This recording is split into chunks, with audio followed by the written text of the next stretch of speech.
A coalition of coastal First Nations and BC's premier are demanding Ottawa's oil tanker ban be upheld.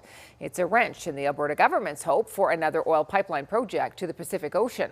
The Smith government wants that ban lifted, but as Stephanie Thomas reports, such a project already faces many other challenges. We want this tanker ban to stay in place. Coastal First Nations Great Bear Initiative and other Indigenous leaders signed a declaration to protect British Columbia's north coast. We cannot afford to let this happen. A moratorium on oil tanker traffic in BC has been in place since 2019, a few years after the Northern Gateway project to connect Alberta bitumen to Kitimat failed.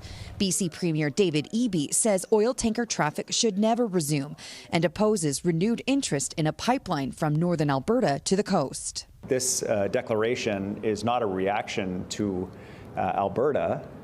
Alberta Premier Danielle Smith doesn't see it that way, and in a statement said a single parochial premier cannot block the export of the most valuable asset of 5 million Albertans. A later statement removed that line, but Smith maintained there needs to be support from Ottawa, a credible proponent, as well as extensive First Nation engagement and co-ownership. We absolutely need better market access for our bitumen. It's a huge opportunity to grow wealth from the country. We know how to do it, but there's no easy path right now.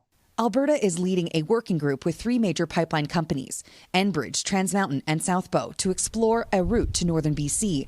All 3 declined to comment or did not reply to our requests.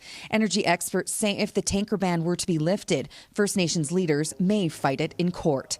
And there are environmental concerns unique to the rugged fjords near Kitimat. Landslide can trigger a hazards cascade. It can trigger a big wave in that fjord or in that lake. That wave can propagate out of the fjord, impacting whatever infrastructure, whether it's villages or ships or pipelines along the coast, etc.